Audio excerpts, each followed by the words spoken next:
And you, hey, you smell a little yellow to me. Well, I don't speak Chinese. Did I tell you to get out? Or do you want me to help you? Huh?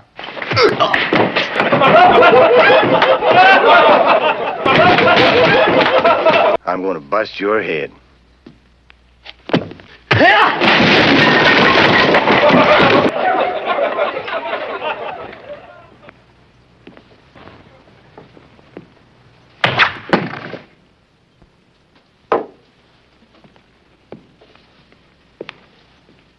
You are Caine. And you? For money. A Shaolin monk does not sell himself for a handful of rice. You are more than a handful of rice.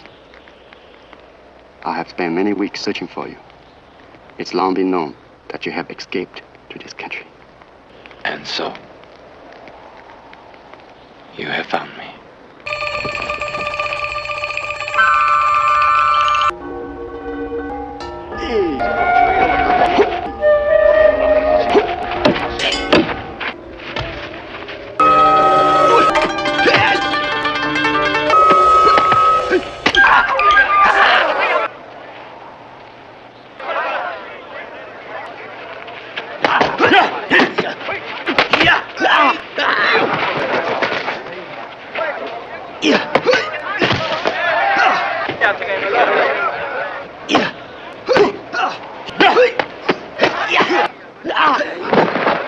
Two battles, two completely different worlds.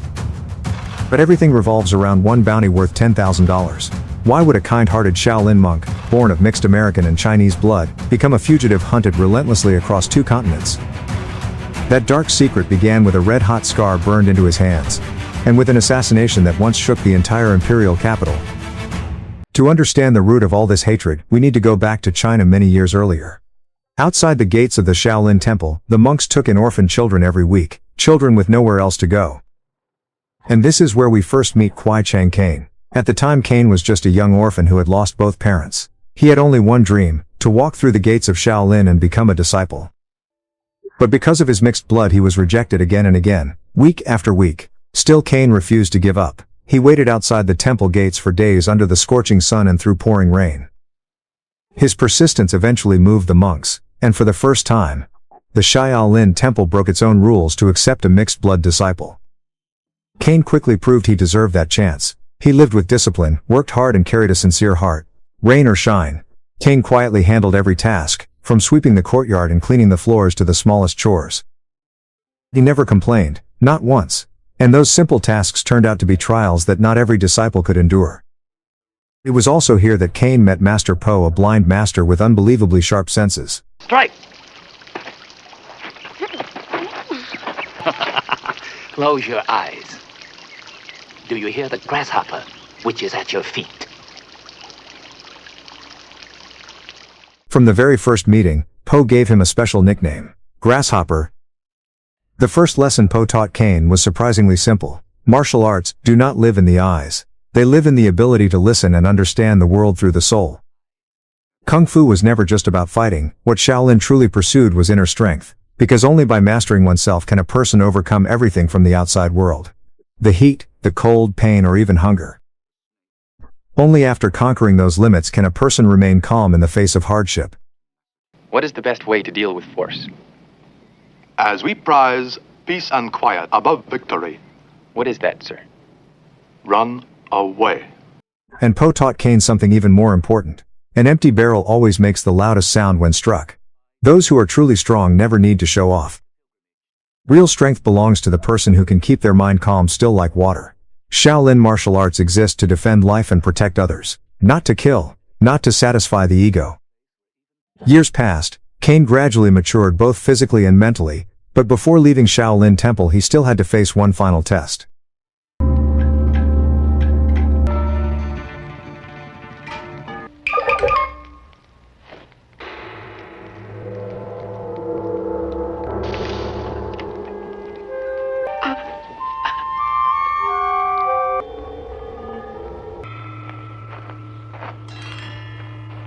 A few months after leaving the temple, Caine reunited with Master Po while Po was shopping for temple supplies. But that brief reunion quickly turned into tragedy. The Emperor's nephew suddenly appeared with his men. Get out of the way. Oh! Humble apologies. I meant no harm. You dare to touch an escort of the Imperial House?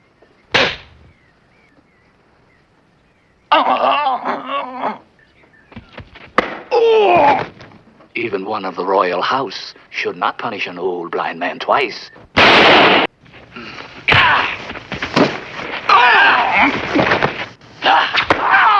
He's just killed the royal nephew. Get the guards! After that incident, Caine was forced to take revenge. And from that moment on, he became a wanted criminal.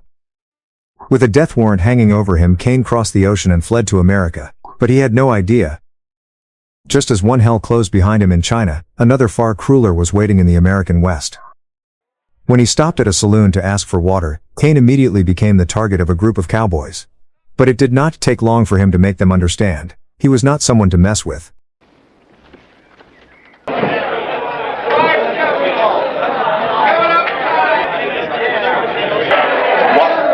Some what? What? What?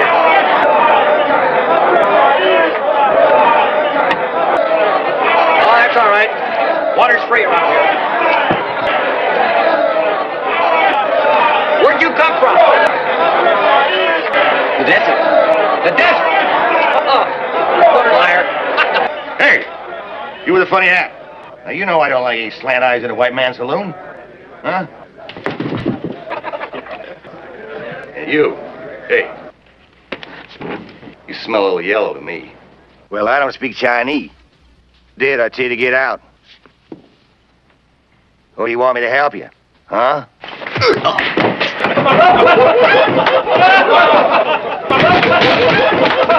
I'm going to bust your head.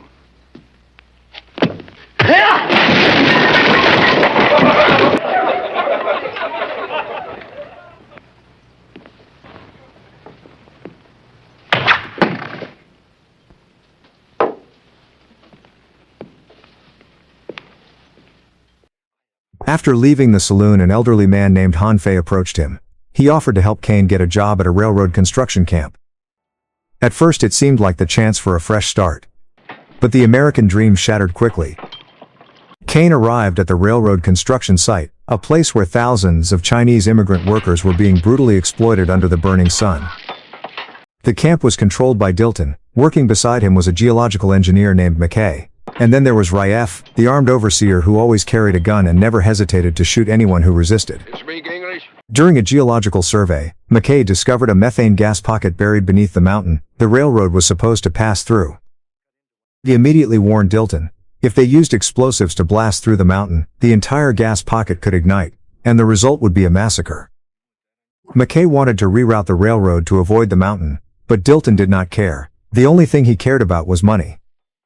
The construction had to stay on schedule. As for the workers' lives, Neville, to him, they were not worth a single cent.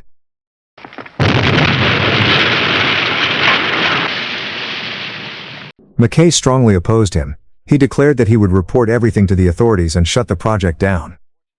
That directly threatened Dilton's profits. So Dilton decided to act first. He ordered Rife to kill McKay and stage it as an accident. Caine and the workers all knew exactly who was behind it. And then the worst finally happened.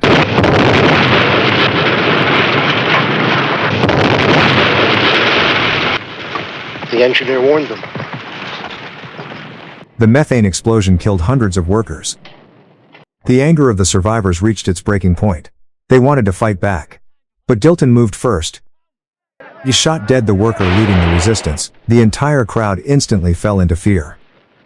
Soon after Dilton received news from Washington, Caine was a wanted fugitive. He immediately ordered his men to capture him.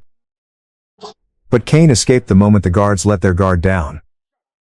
Over the following days, Caine hid around the work camp. He repeatedly sabotaged the wagons carrying explosives. Using his remarkable stealth and camouflage, Caine made Dilton's men completely helpless. Unable to find him, Dilton turned to something even more cowardly. He captured Han Fei to force Caine out of hiding. This time, it worked. Dilton chained Caine to a massive wooden post with heavy iron chains. He also ordered his men to shoot both Caine and Han Fei if either of them tried to escape.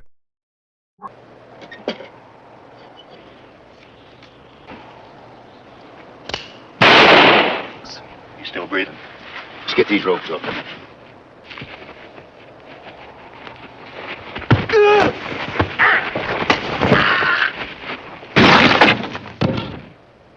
Right after that, Caine led the workers in a counterattack. Dilton and all his men were finally overpowered. It seemed like everything was finally over.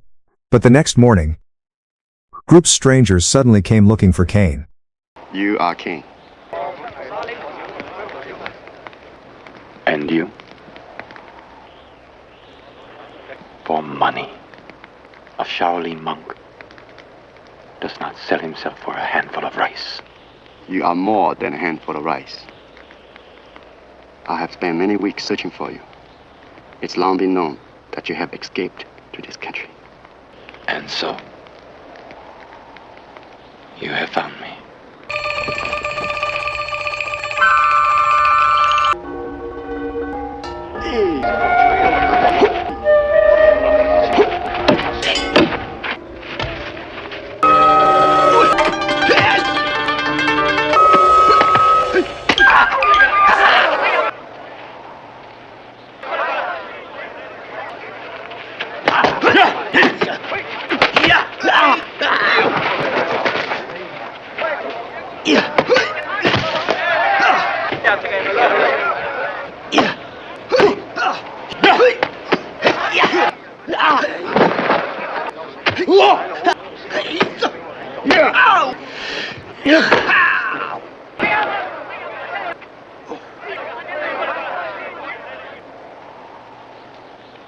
People will remember what was done here.